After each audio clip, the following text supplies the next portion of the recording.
Bună și bine ați venit sau revenit într-un nou vlog. După cum ați văzut, aseară am făcut această sticluță pe care am lipit diverse scoici, mărgele și ce am mai avut eu extra pe aici. Și vreau să pictez această bărcuță și bărcuța asta. Și apoi vreau să fac chestia asta. Să văd ce idei îmi vin. Am fost să duc jurnalul acela la poștă și bineînțeles că Vama și-a schimbat programul care nu este pe site. Deci poșta asta ar trebui să dispară după mine, să apară alții, nu știu, care să facă treabă mai bună. Da, așa că mâine mă duc iară. Că avem timp de umblat. Da, în fine. M-am enervat astăzi. Dar pe chestia asta vreau să fac ceva ca un recif de corali. Și mi-am adus iarba. Că mă gândesc eu că ar putea fi și iarbă prin reciful ăla de corali. Și mai trebuiau corali, dar văd că nu mai am. Mai am niște scoici mai mari. Nu știu dacă mai am pe aici ceva. O să văd. Deocamdată vreau să fac ăsta și eventual mâine aș face lucrarea aceea pe cartonul acesta. Am pus tot așa culori. Acum nu știu dacă să fac pe pânză sau pe carton, dar parcă aș inclina spre carton. Să fac chestia aia abstractă cu ștrasurile acelea. Și cred că aș mai schimba puțin nuanțele. Oricum asta e prima mână, ca și aici, pentru că o să mai schimb. Dar da, asta aș vrea să fac mâine, pentru că vreau să fac lucrarea aia cu cel puțin o lucrare din aceea abstractă și am unele chestii și vreau să folosesc din ele pentru că deja mă aglomerez și nu mai fac față cu atâtea lucruri câte am prin jurul meu. Dar da, o să încep cu pictatul ăstora și după aia trecem la asta și apoi mai vedem că, bineînțeles, iar am intrat la ora 2, dacă am fost după poșta română. Da, să trecem peste. Trebuie să învățăm să trecem peste dacă trăim aici. Opa. Ok.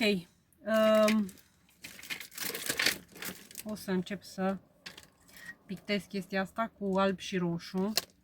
Și asta cu, cred că,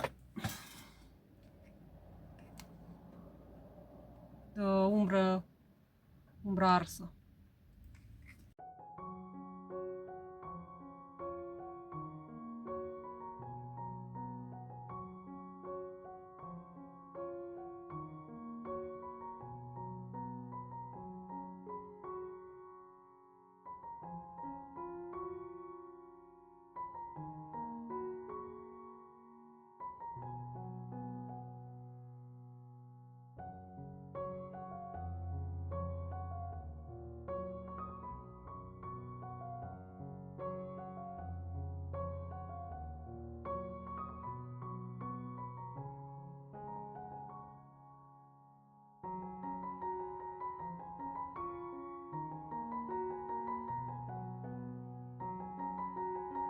Am spălat bărcuța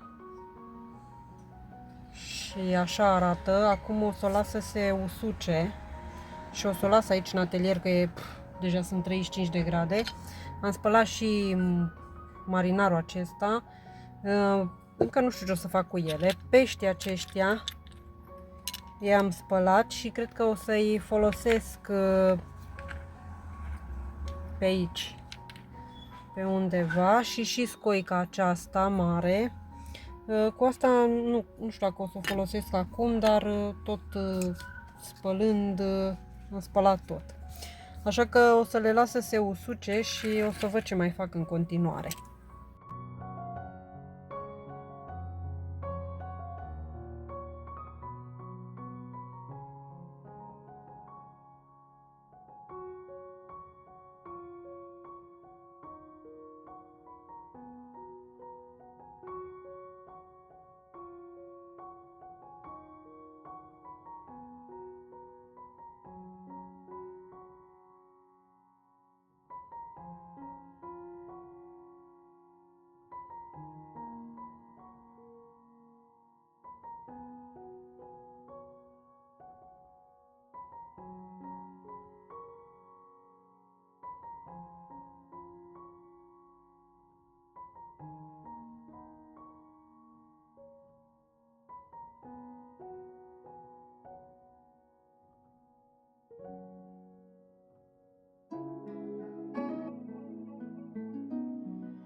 Ok, mi-am scos mai multe chestii. După cum ați văzut, am lipit pietricelele acestea așa, argintii. Mă bucur că sunt în atelier și nu în casă cu iarba asta, pentru că e horror. Și le-am lipit așa cam în unele părți. Mă gândeam să fac ca un recif așa de corali. Trebuie să mă uit să văd cam cum arată el în realitate. Și am găsit și câteva pietre pe care le adusesem de la mare. Și mă gândesc să folosesc și pietrele acestea, de ce nu?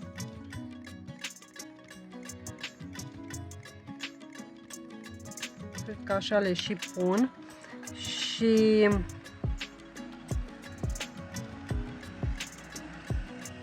am mai adus chestiile astea verzi, care cred că e ceva sticlă din aceea modelată de apă.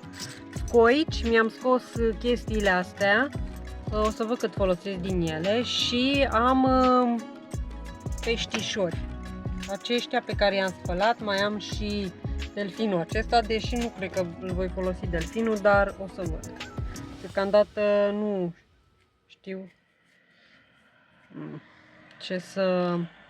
Nu m-am gândit exact cum aș vrea să fie. O să caut ceva pe internet să văd cum arată un recif din acela de corali. Să nu facem altceva, deși poți să faci ce vrei. Asta înseamnă artă după mine. Acum, na, fiecare are dreptul la propria lui părere. Coralul, nu am decât acesta pe care mi l-a trimis Alexandra și pe care îl voi folosi. Și aș vrea să dau chestia asta jos.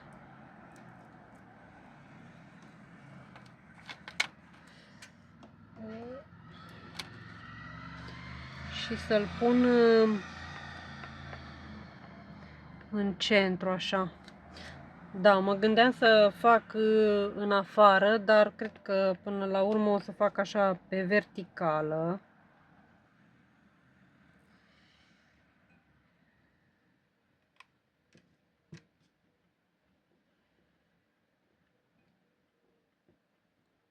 Ok.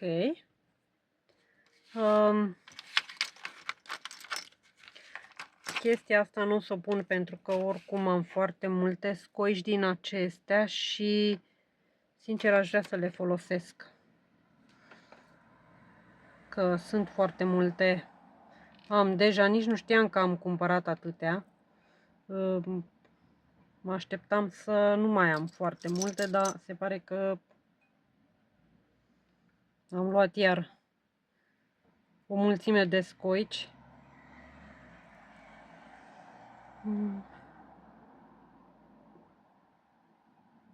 Ce părere aveți de sticla aceea? Ați face și voi așa ceva? Eu zic că m-am tot gândit și cred că mai am niște chestii care sunt de când lucra mama la Arbechim și mă gândesc că le-aș și face așa cu mărgeluțe. Nu știu dacă nu cumva aș face și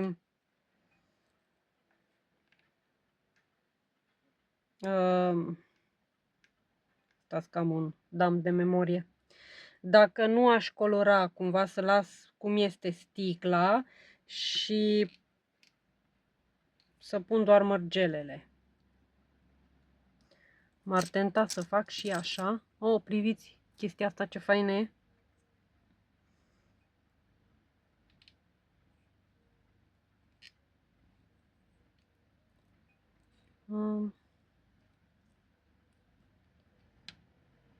Apoi o să intervin cu acrilic. Chiar și peste aceste scoici. Și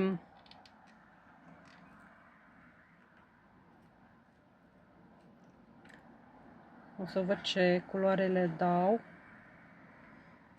Mă gândeam să colorez căluțul de mare și steaua de mare.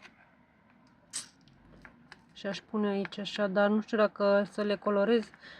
Da, o să le colorez după.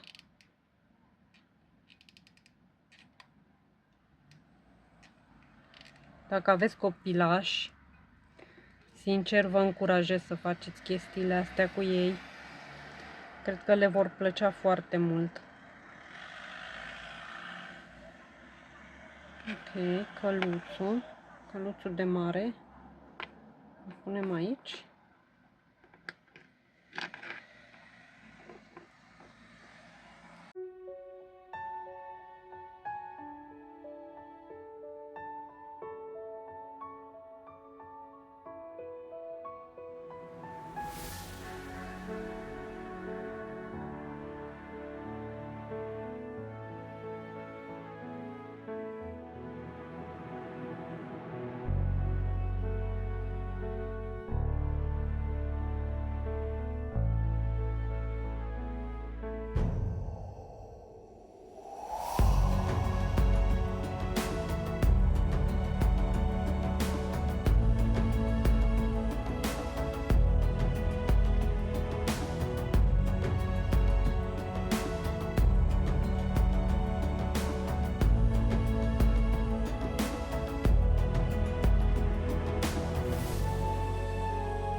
Erau niște tuburi acolo de vegetație și chestii, dar eu nu am. Am însă ața asta și nu știu dacă ar merge să fac un fel de... să lipesc aici ca un fel de algă și să lipesc mai multe din astea.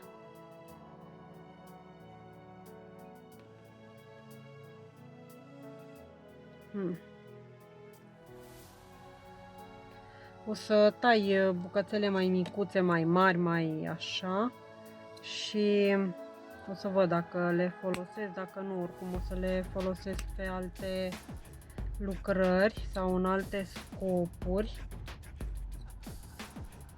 Nu tai multe.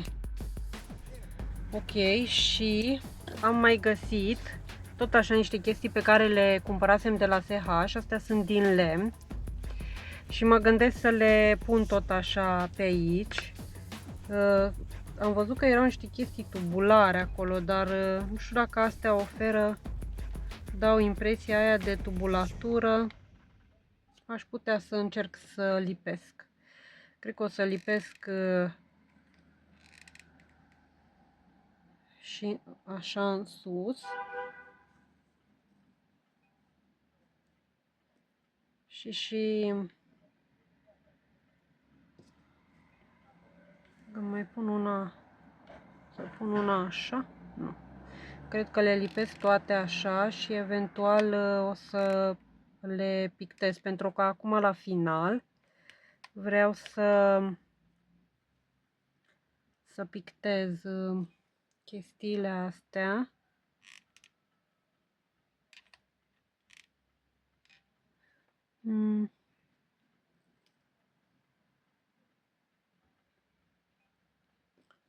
Ok, să pun și floricica aceasta, nu știu unde aș putea să o pun aici. Trebuie să caut lutul acela, pentru că am cumpărasem niște forme din acestea pentru steluțe și cred că se folosește lut. O să încerc cu lut, dar trebuie să-l găsesc, că nu știu unde l-am pus. Ok, apoi să încerc să văd dacă merge cu aceste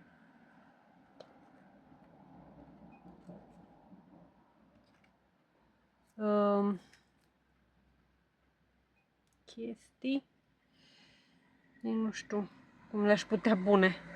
Cred că mi-ar trebui ceva mai mare. Adică mai gros.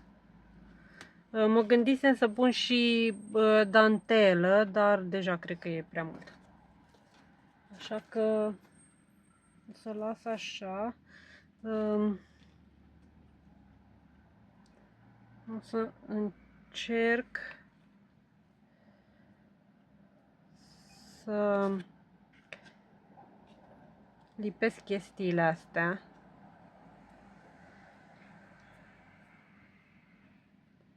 Acum nu știu.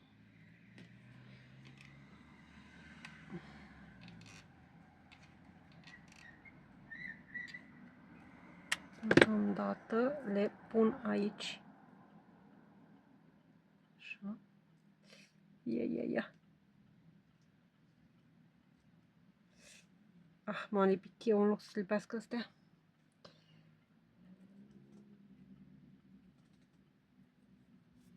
Și eventual să le dăm în sus așa. Și lipesc pe aici, pe spate. Cam complicat. Dar nu am...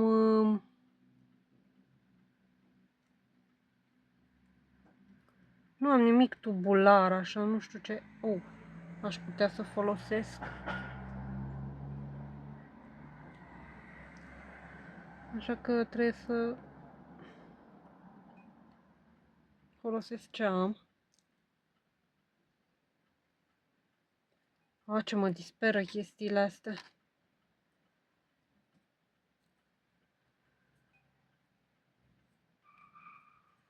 Ok.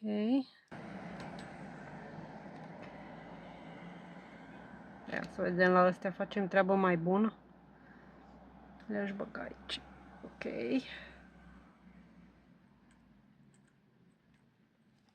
Pe naiba treabă mai bună.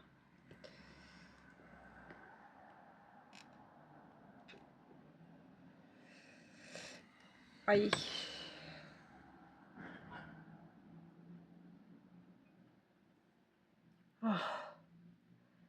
Complicat. Dar nu știu cum să fac altfel cu tubulatura aceea.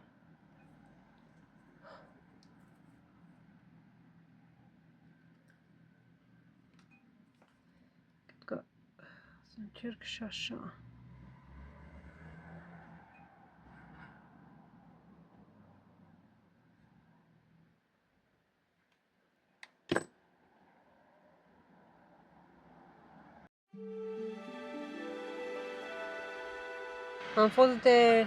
Mi-am luat culorile acestea de la Pepco și am găsit chestiile astea care tot așa sunt pentru legat, dar astea din hârtie, nu știu dacă ar merge să pun câteva, dar astea, și am găsit și chestia asta care cred că e la fel ca și nebunia asta, să faci flori, dar nu cred că o voi folosi, însă o să, cred că mai degrabă lipesc așa ceva. Îmi dă mai mult vibe de apă decât numai ațele acelea. Așa că trebuie să bag iar pistolul de lipit la încărcat. Wow, și iar am ajuns să filmez la 5 după masă. Și mai am o căruță de făcut la asta, pentru că aș vrea să și pictez unele chestii aici și să pun mai multă culoare. Am adus culorile astea de la Pepco, nu neapărat pentru că sunt puternice, dar se par mult mai vibrante. O să dau de mai multe ori, o să văd. Și cred că mi-ar fi trebuit un auriu. Când o să mă duc la Pitești, o să merg să caut o culoare de auriu, așa, ceva. Nu știu. Că am impresia că pe lucrările acelea abstracte ar fi frumos să folosesc auriu. Dar aoleu, s-a încurcat ăsta de numai. Ok. Acum să văd cum le lipesc, că de desfăcut sunt ușor. Ok. Cred că o să-i pun din loc în loc. Da. Schimbare de planuri. Până la urmă o să pictez înainte și apoi o să vin cu astea, pentru că aș vrea să fie nu știu, mai vii așa chestiile alea și să le las așa cum sunt, fără să intervin în culori. Și mă gândesc întâi așa să pictez steluța de mare și căluțul și după aia să văd cum intervin aici pe margini.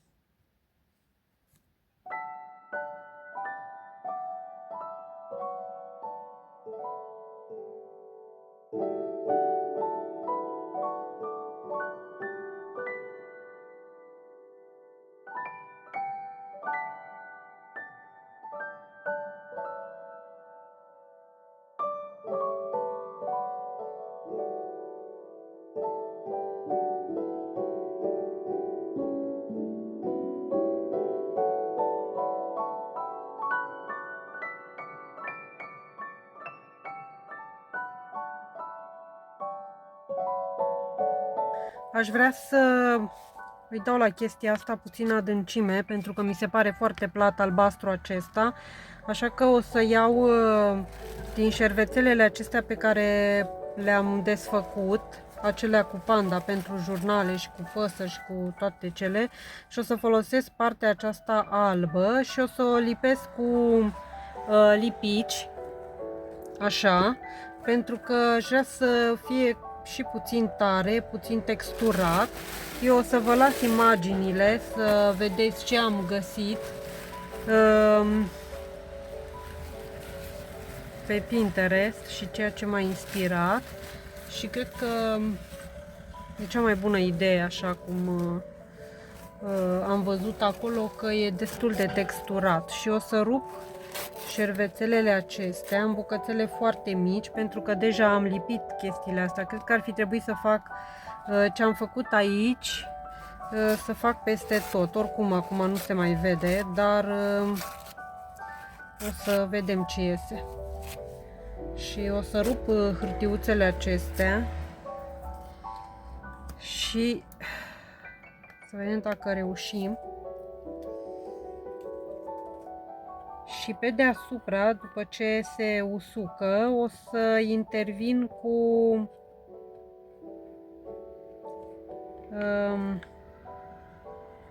culoare. Mă gândesc acum dacă nu ar fi bine să pun chestia asta într-un vas și cu apă. Și cred că așa o să și fac. Am pus într-o cutie așa de cafea puțină apă și o să folosesc lipiciul acesta care nu e bun de prea multe lucruri și o să întind cu el. Asta dacă am impresia că nu l-am închis și s-a uscat capătul.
Astăzi, la 3 zile, după ce am început chestia asta, din păcate n-am mai reușit să filmez,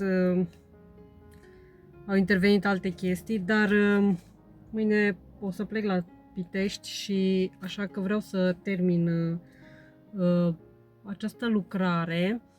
Șervețelele, după cum vedeți, s-au uscat foarte bine și vreau să mai adaug peste șervețele culoare și eventual să colorez și ațele acestea și căluțul acesta de mare și steluța și apoi să adaug din chestiile astea. Sunt de la Pachetat. Cu acestea s-au legat câteva cadouri și pe care le-am primit și le-am desfăcut și le-am păstrat și mă gândesc că au așa un aspect de alge marine sau ceva și chestiile astea așa de la când am comandat ceva și am primit, dar o să văd dacă clar nu o să le pun pe toate, însă nu cred că o să mai fac la Pitești lucrări din astea, eventual o să-mi iau ceva de pictat și doar atât, că sper să nu stau decât o săptămână. Așa că o să continui să fac asta și sper să o termin cât de repede, pentru că mai am o mulțime de chestii de făcut. Și apoi, da, sper să editez și să aveți videoclipul astăzi, că este vineri. În mod normal așa ar trebui să fie vinerea pe YouTube. Da, știu sincer dacă aș mai picta și altceva. O să văd. Da, îmi place așa cum arată. Sunt curioasă să văd cum dă după ce voi picta așa ca o apă. Vedem.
Am cartonul acesta și nu vreau să las atâta culoare să se irosească, așa că o voi întinde pe unele locuri. Aici unde este mai mult albastru. Și lucrarea asta până la urmă o să o fac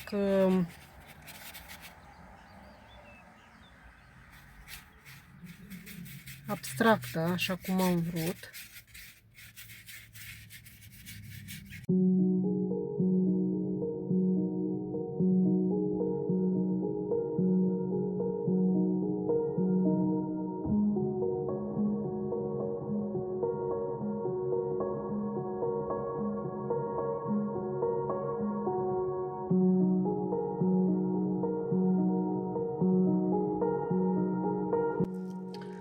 Chestia asta o să o tai câteva bucățele, nu o să pun multe,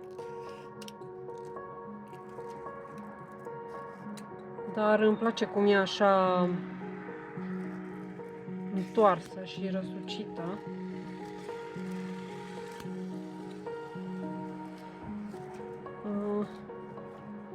Și chestia asta mai subțire așa. Nu știu acum cu ce o să prind toate astea. Cred că totuși o să optez pentru pistolul de lipit, pentru că e mai rapid și cred că ajunge deocamdată. Și chestiile astea o să văd dacă îmi plac sau nu. Să încerc să pun câteva aici așa.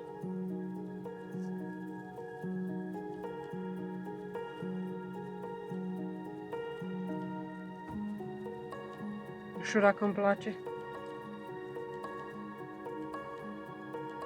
Uai, dar am pictat totul peste tot și culorile astea se duc foarte greu.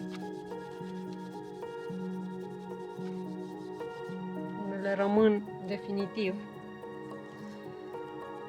Da. O să lipesc întâi astea și după aia mai vedem. Și vreau înainte să pictez căluțul de mare și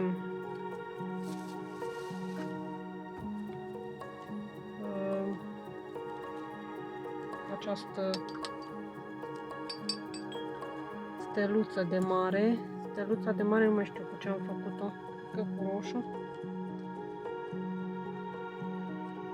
Să folosesc tot verdele acesta, deși nu mai am și văd că se întărește, nu înțeleg care e faza cu verdele astea.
Am reușit să termin.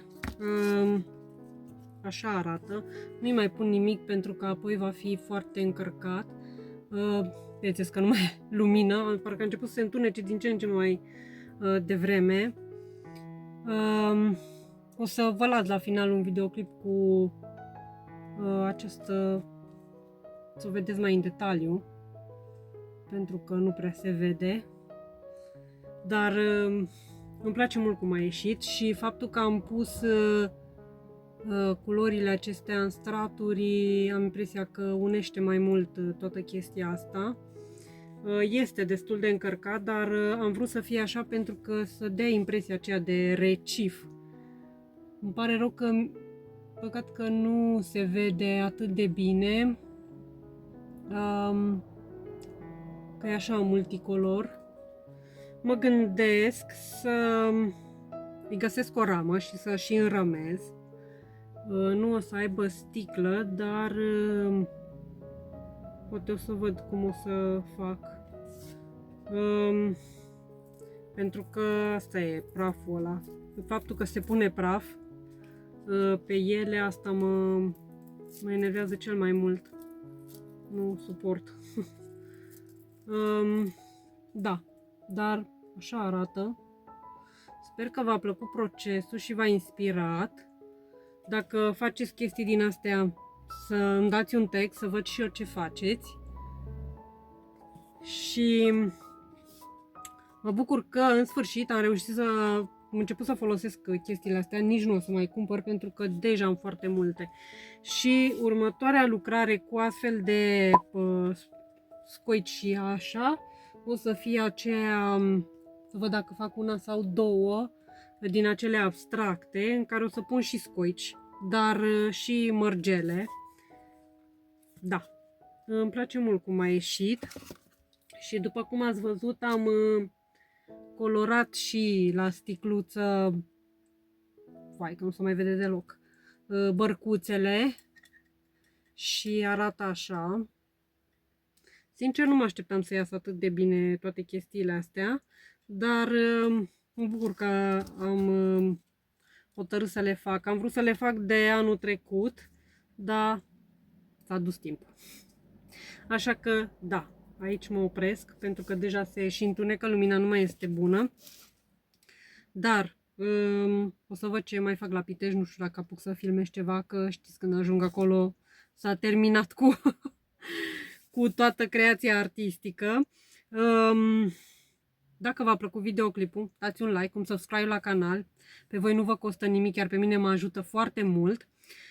Și o să ne vedem într-un clip următor. O să vedem cu ce va fi. Eu o să-mi iau vreo 2-3 lucrări de pictat.